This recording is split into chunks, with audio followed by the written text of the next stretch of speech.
Welcome to ferret yoga. Grab your closest ferret and we'll get started.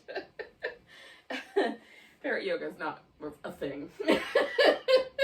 They would be bored and off doing their own thing within seconds. Anywho, this is going to be an evening yin yang flow. So we're going to do about 45-ish minutes of a little bit of yin and then a little bit of flow. And I'll give you some options with the flow if you want to make it more like sun salutations. I'm going to do a little bit more standing pose oriented so I can squeeze in a few more bits and pieces. All right, in the time we have allotted. So I have a blanket, I have a pillow, and I have some yoga blocks. And with those things, I'm going to set myself up in some form of a reclining butterfly pose. Now, I'm kind of in the mood tonight to do a little bit more of an elevation. So I think what I'm going to do is one block, one pillow, since I'm not going to crush anybody.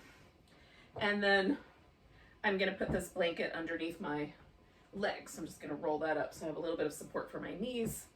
I'm going to relocate this creature because she likes to play with gravity and push things off the table, and I think that will be disruptive. So anyways, you can do any version of the reclining butterfly that you would like to do. So feet are together, knees are open, that's the butterfly version, and then lying down, of course.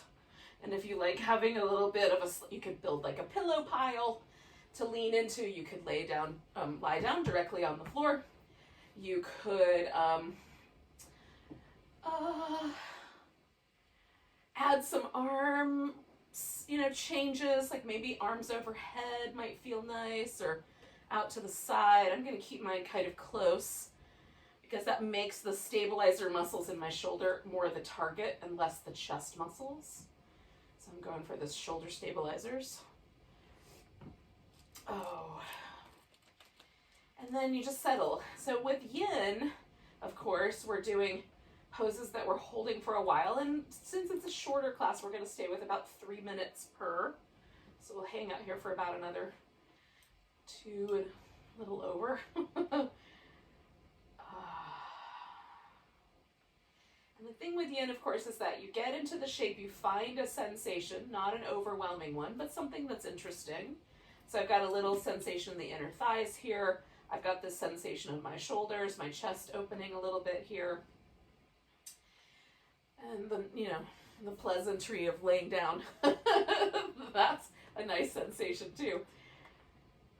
And then you pause and breathe. And if something becomes really uncomfortable, you add more support, so more pillows, more blankets, more things. And if the pose becomes sort of too mellow, you don't feel anything anymore, then you can add on to it a little bit. Bring the feet in closer, take the support out from under you, that sort of thing.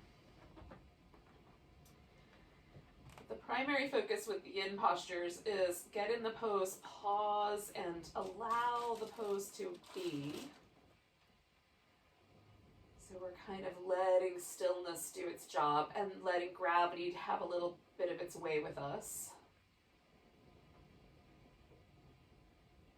And then breathing and staying present, that's the meditative aspect.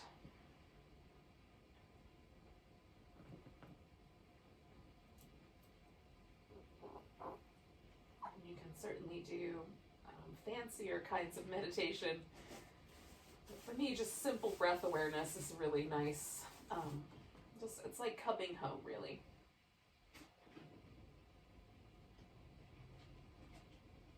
And so we're going to take about 5 more breaths.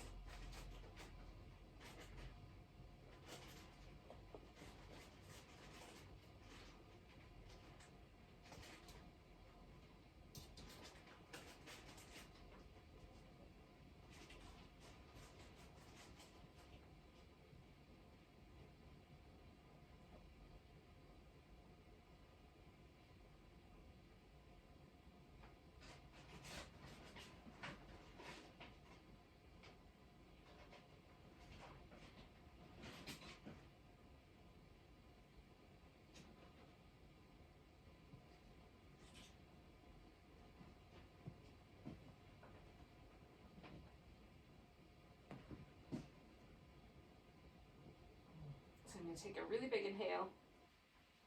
Let my knees find each other. And then I'm going to slowly sort of disassemble all the other bits of this pose. Now, I am going to come back onto my back because we're going to do a little banana shape. Oh. So I'm going to get rid of the blocks and the pillows. And just let everything sort of settle. Now, I need a little bit of room for my arms to extend, so I'm just going to fiddle with my props and put them where they're going to be out of my way. Okay. So I just want to make sure that I can extend my arms all the way overhead and I'm not going to run into anything furniture-wise. But before I get all the way there, I'm going to do this little like kind of release for the legs. So I start out with my feet about hips distance apart, which is pretty small range of motion, and then I just drift them out so that I wind up with, you know, like the hip comes up, the leg really internally rotates, so I get a nice kind of shift in that, you know, the butterfly is an externally rotated shape. We just hung out with that for a long time. It feels kind of nice to me in motion to go the opposite way with the thigh bone. And let it drop in. Test it out, see if you agree. It's okay if you have a different opinion. All right, so I'm going to stretch the legs out and stretch the arms out. So I've got a nice long reach, and then I'm just gonna bend myself into a banana going one way. So I bent to the left, which means my right side is the longer side. So I could put my right wrist inside of my left hand. I could leave both arms loose. I could make more of a cactus shape. I could take the outside, like right leg there on the outside and just cross it over the left leg there on the inside of the curve. So if you went the opposite direction, just do the opposite legs that I've described. I don't have to do any of these things. It could be really simple and loose. And sometimes I like to do it in the more simple, loose way. Sometimes be a little bit more assertive with the pose.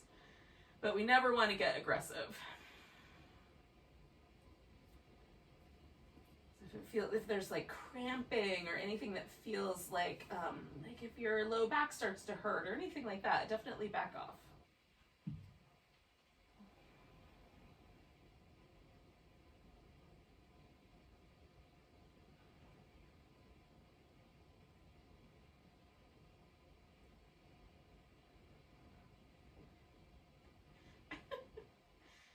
Nice deep breaths.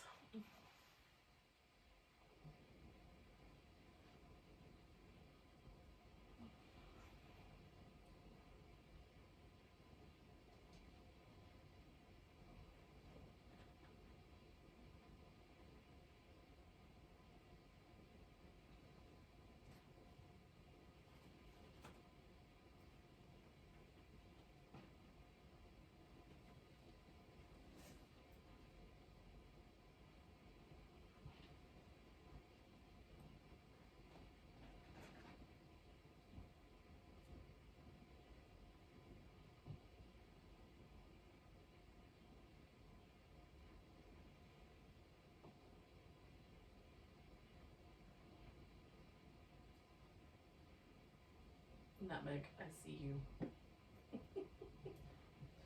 This will probably get bad in a second, but we're going to stay for just shy of 1 more minute here.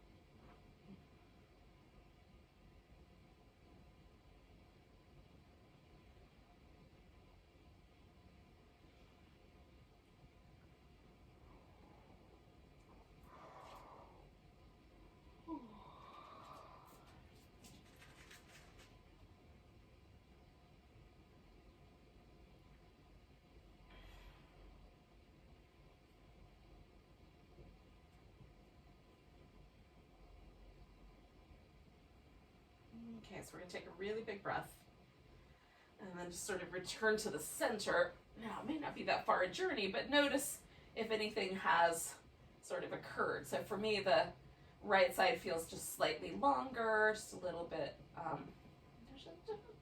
little more relaxed, if that's the right word, just feels a little closer to the ground. I do like to do a little release for my sacrum in between. I think I might be crushing somebody here. So I like the little windshield wipers, but you could also bring the knees in and do a little back massage. Sometimes I favor that one. Oh. Just kind of rinse out my right arm. Oh. All right. So I'm going to do this nice long stretch and curve over to the right. So we'll do the opposite side. So now again, I've got this kind of nice long shape here. Finding home and relaxing into the breath and whatever other shenanigans might be going on around me.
And you might get into the shape and then decide later that you want to change things. I'm going to change my elbows just a little bit. I want a slightly more relaxed feeling in my left shoulder.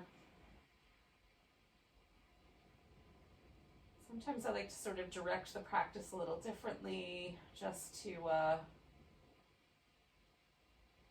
ease off. You know, like in the earlier part of the day, I might be more interested in a little bit more intensity, and in the end of the day, I'm sort of prepping myself mentally and physically for, you know, the end of the day, winding down, going to sleep. I might want to do things a little softer.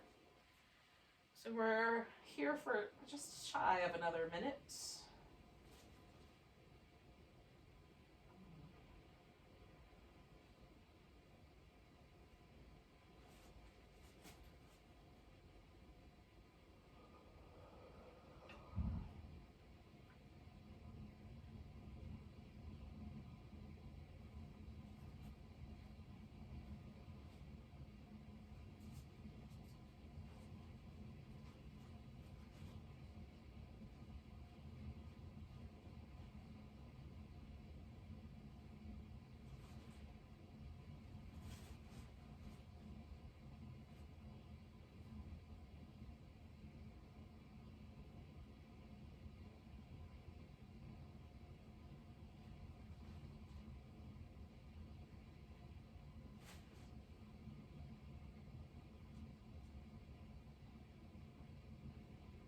Alrighty, so we're going to take a big breath and kind of bring ourselves back.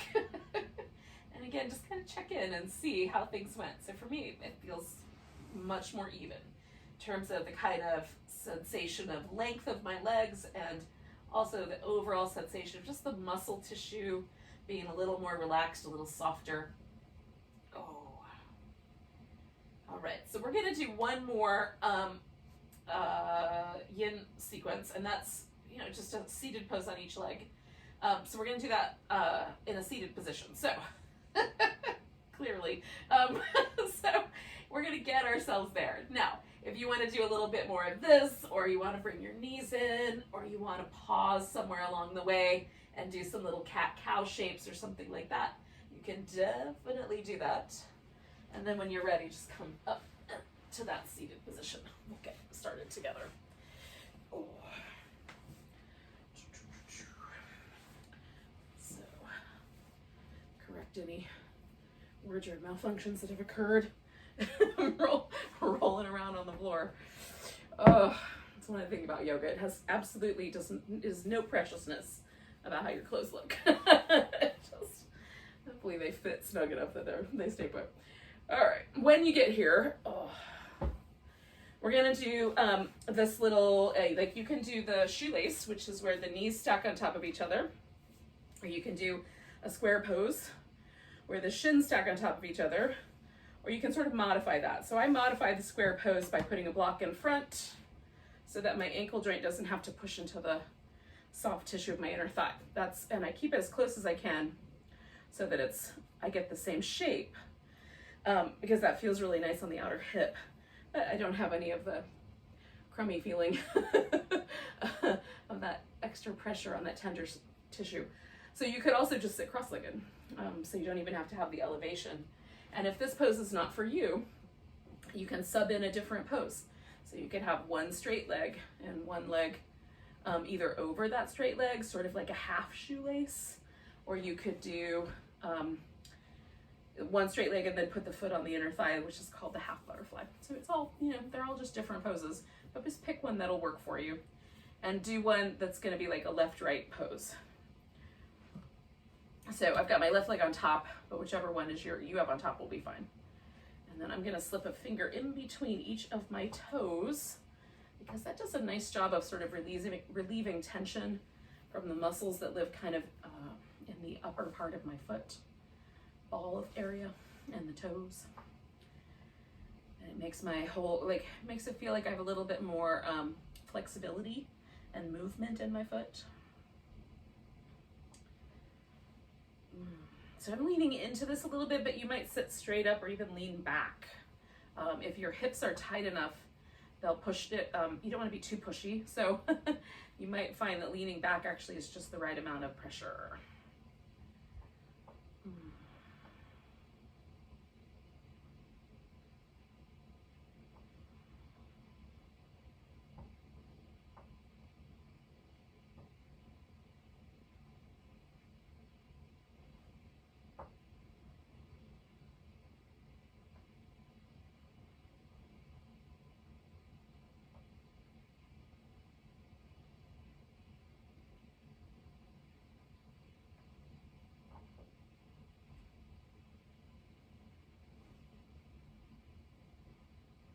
I'm just pausing here for a few more bits. I'm gonna stay for just a little bit longer than another minute. Just taking nice deep breaths and kind of checking things out.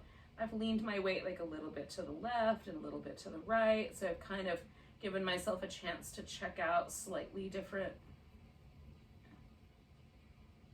It's not really a variation, but it's just a slightly different impact. Right? Something so simple as just leaning slightly to the right or twisting slightly to the right can change the way the pose feels. So you can add those into your yin practice. Just make sure it's not too fidgety, right? Fidgety often comes from, there's something in our body telling us that we're not doing things very well. We might be over the edge. And so fidgety is usually that, or it could be just you have a busy brain. That could also be the case. So just shy of 1 more minute.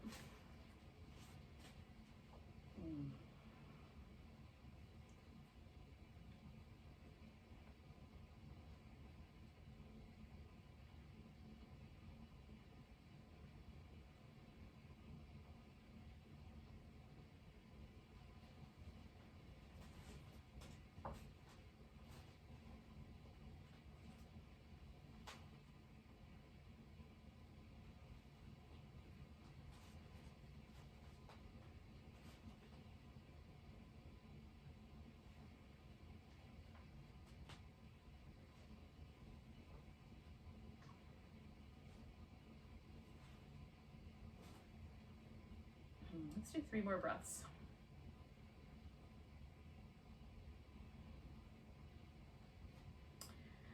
I'm gonna let go with my toes. I'm gonna inhale, this is my 3rd breath, and kind of lift myself up and back out of that inhale. And then I'm gonna straighten out the legs and take a moment here before we do the other side, just to sort of experience where the pose left us.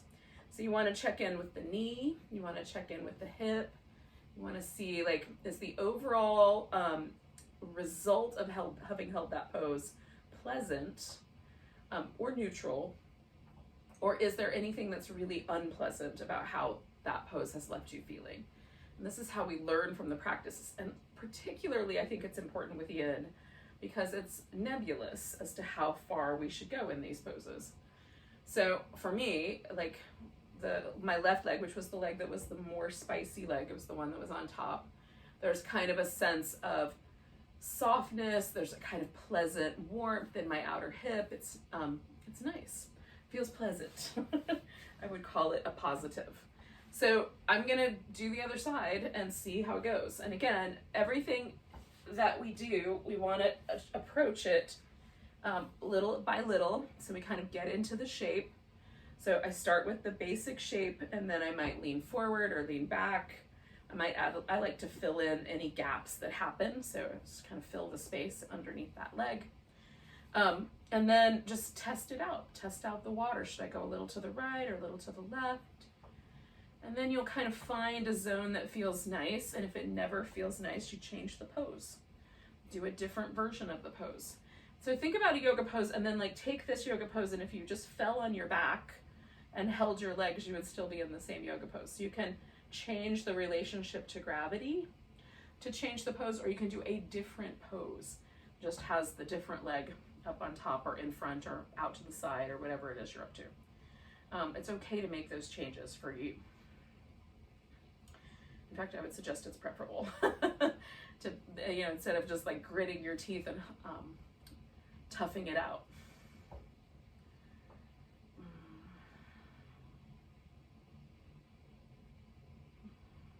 And again, once I arrive in the pose, I want to mostly find stillness.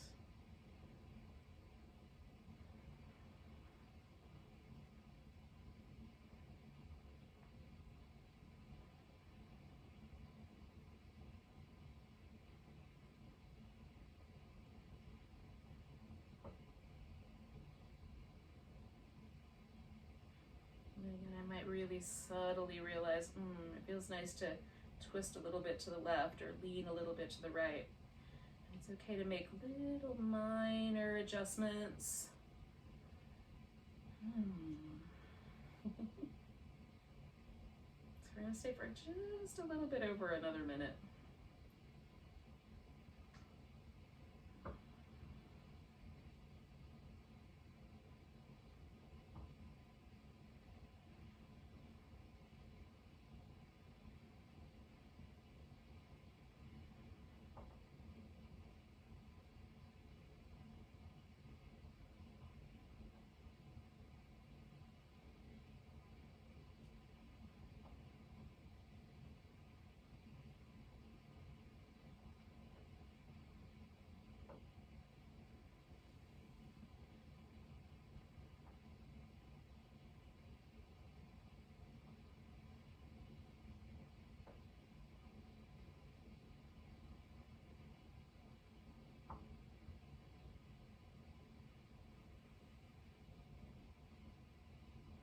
So we're going to take about 4 more breaths.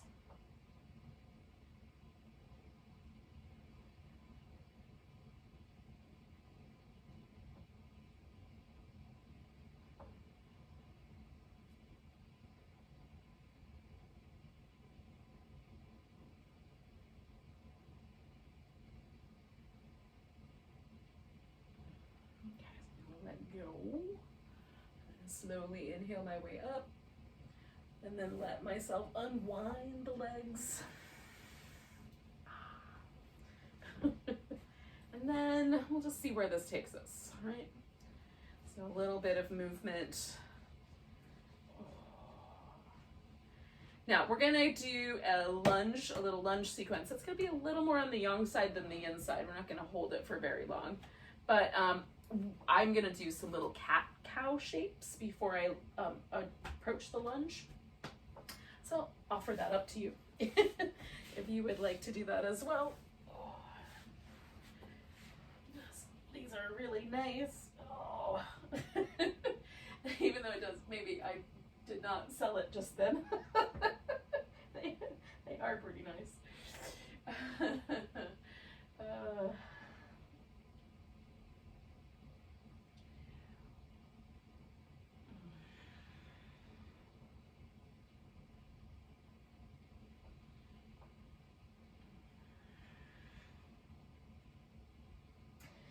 So you just have to pick a leg, right? Once you're ready, and just bring that leg forward.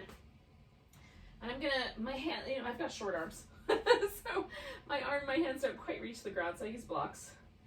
Because I want to keep my chest kind of level with my thigh here. And then I'm just gonna back and forth, kind of come forward, and then go backward a few times.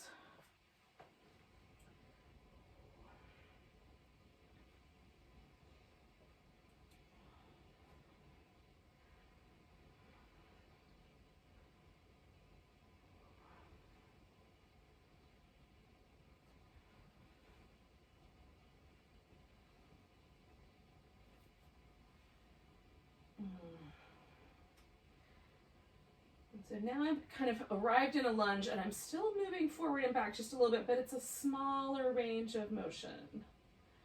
Just finding this lunge and then backing off of it a little bit. And then I'm going to find it one more time, and I'm going to do something similar on the other half of this. So folding in, backing off, I'm going to fold in just slightly at a different angle. And then at a slightly different angle. And then at a slightly different depth. And then I'm going to take that guy back and bring the other one forward.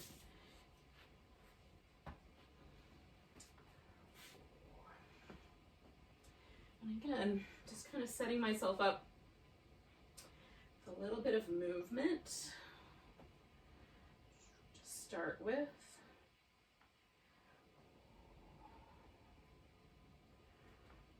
Or a lot of movement, as the case may be. It's a bigger movement that I'm going to end with for sure.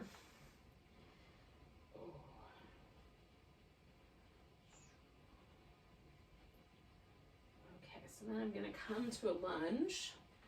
And again, kind of working with this lunge.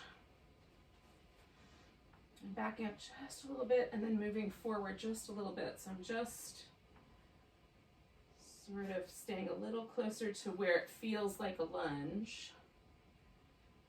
I'm taking away a little bit and adding a little bit on. And you can stay still, you don't have to do the movement. Sometimes I find the movement really interesting. Sometimes I like to hold still. Now I'm going to back off here, and same idea. Start with a breath folding over the center, and then a breath slightly to the inside, and then a breath more to the diagonal, and then a breath as low as I care to go here. And then I'm going to adjust it back. Okay, I'm going to hit a child's pose, but you could do that or do some downward dog. Like whichever one you think would be the better option. Oh.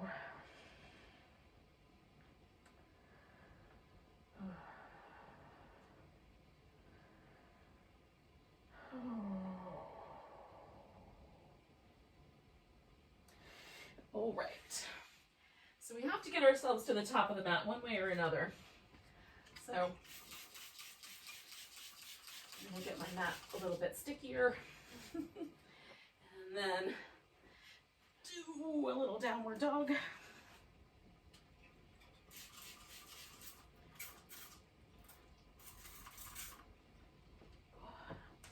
It's not easy to spray bottles upside down. And then, oh golly, when you're done with your downward dog, you can walk yourself into a forward bending shape.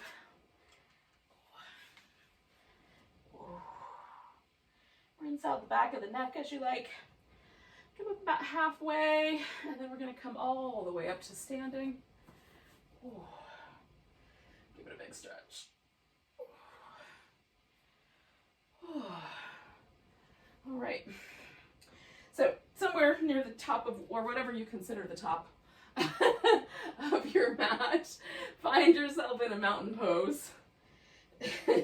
You get to decide what the top of your mat is, as far as I'm concerned.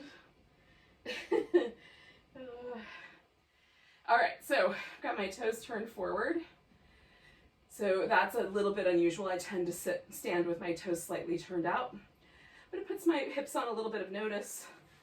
And then I'm trying to kind of find this sense with my back that my spine is a little bit taller, right? I'm just getting a little longer, which draws a little bit through the core. And I don't want to jut my rib cage out if I can help it. I want to let myself just be tall without locking out the knees or squeezing with the toes. Oh, and it's fun to notice when muscles sort of try to help other muscles. Like, why would my toes gripping the floor help my abs? It really, I don't know, but it's interesting to watch. So we're going to take a nice big breath. Oh, lift up onto the tiptoes. Exhale, come on down. Ooh. Now I've got to be a little conservative here because I got plants in my way, but I'm just going to reach up through the center, lift up onto the toes, the balls of the feet, and then come on down. And then one more time like that. And then as my heels come down, I'm going to come to a chair pose. Now you could stay with this chair pose shape. You can bring your hands backwards, pray, or you could use a couple of yoga blocks or a table, right? So we're going to lift this left leg up and shoot it back. But before we step back, we're going to see if we can hold this warrior three so as level as we can make the hips. And one more breath here. And then we're going to step back and find a warrior one. Now, lots of people have different rules about how to line things up. Here's my rule. I like my feet to fall in line with my hips, not necessarily each other. You can get too tight ropey with this pose, and then it causes trouble. Also, I don't like to square the hip forward because my ankle joint doesn't turn that far in. So I let the hip, the knee, and the ankle follow each other, and I just turn it as tight forward as I can, given that circumstance, okay? So a little wider with the feet for me, and then letting the hip go line up with this. So if I turn my torso to line up with my hip, I'm facing the diagonal, but I can turn my ribs forward without drawing my hip forward. So that's my preference. You will find other people have other instructions. Try them all and pick for yourself. Push forward. Those are mine. Pull your elbows back, get a good squeeze, push forward. I love this movement in the shoulders. Just feels really good, especially if your shoulders have been stuck to your back all day typing. One more. Okay. So now I'm going to let myself turn to the side, this diagonal that I was working with, and I'm going to play with the legs.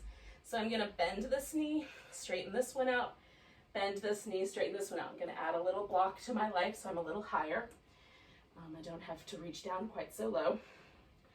Now I haven't done any change to my foot position or really my hips, except that I'm floating back and forth between the bent knee here, straight leg here, and then a bent knee, straight leg, okay? And I'm just bending them to the amount that makes sense. That's as much makes sense in that back leg.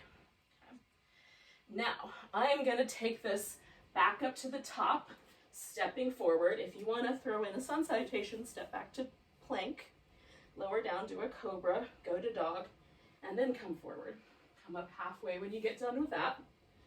Fold, and then come all the way to standing and give yourself a nice big stretch. So you can add on a little bit more of that flowiness, but we don't have that, you know, it's a shorter class. So I'm just taking that out because that gives us more time for standing on one leg. So, so lifting up onto the tiptoes and coming back down and lifting up onto the tiptoes and coming back down. And I'm going to do that one more time. Tiptoes, heels down, chair pose.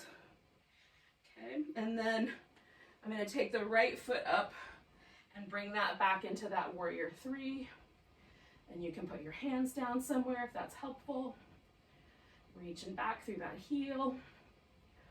Oh, and then we're going to take that to the warrior one. And again, once I get here, I just adjust so it feels good. Because, you know, every day my ankles joint is a little bit different. Some days there's more tension there. It's rainy here today. And that changes things because I'm old. So arms come up, pull them back, push it forward.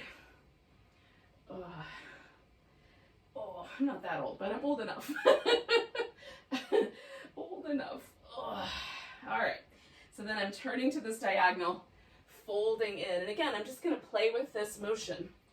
So I've got this knee stacked over that ankle, and then I straighten it out and bend this knee a bit, right? Same direction as my toes are pointing, and it doesn't bend much, but it bends enough to make it interesting.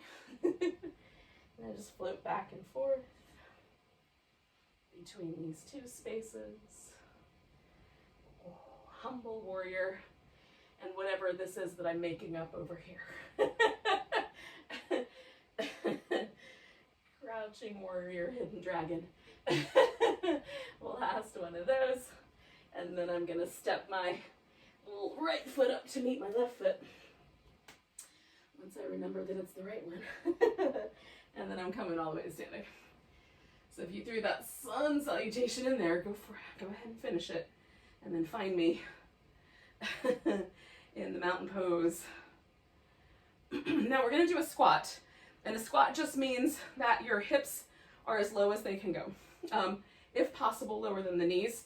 But if that's not possible, it's not possible. So you can do a big wide squat if you have tender spaces there, or you can bring the legs in and do, like, I still do a wide position with my feet to try to get my hips to drop down. But this is comfortable for me, and some people can squat with their feet really close together. So we're just gonna find a squatting pose. And sometimes I like to kind of play with it, drape it over, add a little side bend. Oh, that feels good. All right, now some people, again, are close up to the ground. They could just sit down. I am not, so I'm gonna essentially just step myself to kind of a sideways downward dog and then sit down. Oh. So before Shavasana, I wanna do a little breath practice. Ooh. And this is a variation on the alternate nostril breathing, which is one of my favorites. This one is meant to be a kind of cooling or calming breath. And you can do it at night, or you can do it when you're just feeling kind of overheated, whether that's physically overheated or emotionally overheated. The first thing you have to figure out is, can I breathe through my left nostril? And if the answer to that is yes, then you can do this as instructed. But if you check and your left nostril is not open, do not close off your right nostril.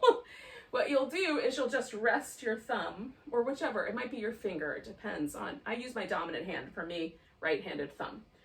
But if you're left-handed, it might be your ring finger, okay?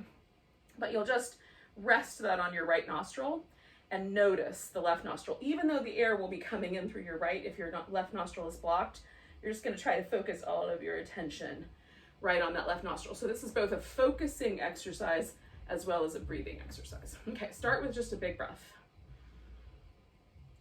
And this is called Chandra Bedita. So it's a Chandra, it means it's like it's a reference to the moon, or a goddess of the moon. So it's a lunar breath. So I'm gonna take a big inhale, exhale completely, and then I'm gonna put my thumb on my right nostril and inhale through my left. And then I'm just gonna switch and exhale through my right. And again, if for whatever reason you can't exhale through your right, just leave the left nostril open a little bit. Inhale left. Exhale right. And that's all we're gonna do. Just keep practicing, inhaling through the left, or at least noticing the left, and exhaling through the right.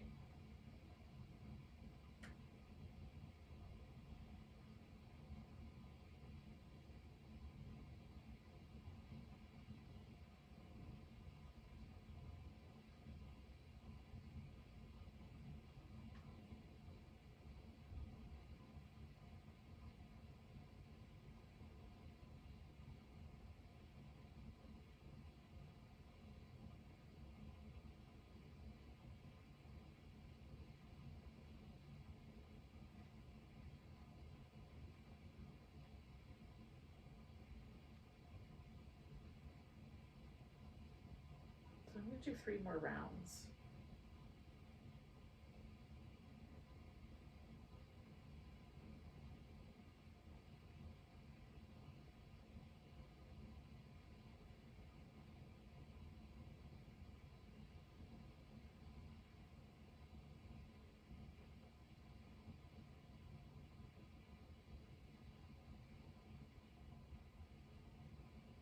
I exhale through my right nostril. And I'm just going to let myself return to a normal breath. Now the left nostril is thought to be kind of the area of the cooling or calming lunar channel in the body. The right nostril is thought to be the more active solar channel. And these are potentially slightly fanciful notions that come from meditation and kind of experimenting by the yogis many hundreds of years ago. But there are neural pathways that go into various places in the body that do stimulate the vagus nerve and other parasympathetic nervous system branches of the parasympathetic nervous system. And so there might be some interesting science to kind of back up at least the initial notions of this. Whether they're lunar or solar, you get to decide. I like the implications, but you can decide. But there's definitely a little bit of a difference for me when I stimulate more this left nostril versus the right. Now that being said, maybe that worked out, maybe it didn't, but we're gonna try to relax. So I'm gonna choose a supported Shavasana. So I've got a pillow, I'm gonna put that under my legs, and then I'm gonna use a blanket for a pillow. And if you're chilly, like it's pretty warm today at my house, so I'm not feeling cold, but if I were, then I would address that by putting a blanket over me instead of under my head. Okay. It's in the winter, it's winter here where I am in the northern hemisphere in the United States.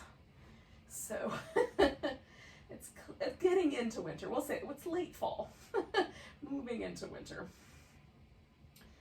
But it can be really toasty warm on some days, and it can be quite chilly on other days. We have kind of interesting variable weather. So I like to have all the props handy, and then if I want them, I can put them on, and if I don't want them, I can leave them out. All right, so what I did first is I relaxed my legs and organized my hips and my low back, so that feels nice and neutral, and I don't feel like my low back is arching too high, nor is it being compressed. Okay, and then I've got my arms positioned so that my shoulders are comfortable. Usually for me, I sort of snuggle the shoulder blades under a little bit. And then I've positioned this blanket so that my head has a nice little kind of, it's almost like a little channel, a little riverbed. So there's a little bit of support under the back of my neck, and there's a little bit of support just above my head to just a little wrinkle in the blanket that sort of gives me a place where my head settles nicely.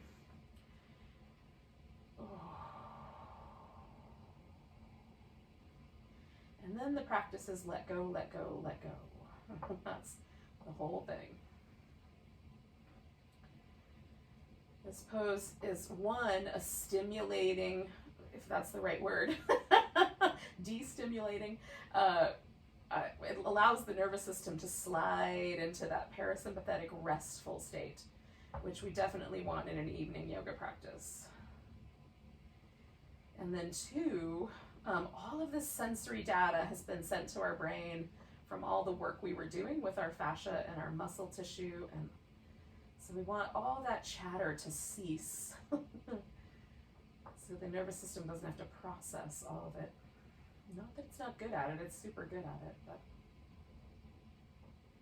we want to eliminate as much as possible all the data. So we kind of reach a sort of homeostasis. A nice peaceful midpoint.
We're just going to notice the breath.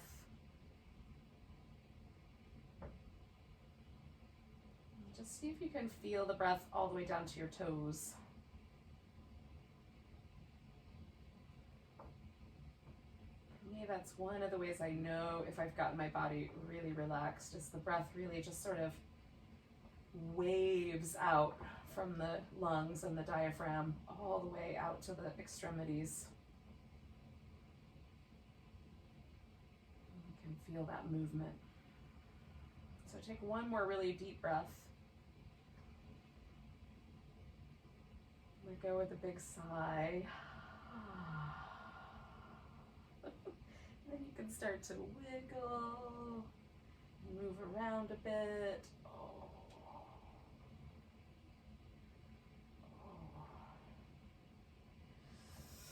Stretch when it feels like a nice idea to do so. Oh, goodness. I'm a fan of a little hug and a back massage here at the end. Feels really nice. So you can rock yourself up, you can roll to the side, even stay a while. I didn't stay very long, sometimes I do. Just get yourself to a seated position when you are feeling ready to do so. And then we'll end tonight with, again, just a nice big breath and a big sigh. I do big sighs because it's almost like the sort of inner om. Like I don't feel the need to make the sound as much. There's implications to the sound of it, but this kind of sound of the breath, I think, is almost like the beginning of that. So let's take a nice big inhale. Let go.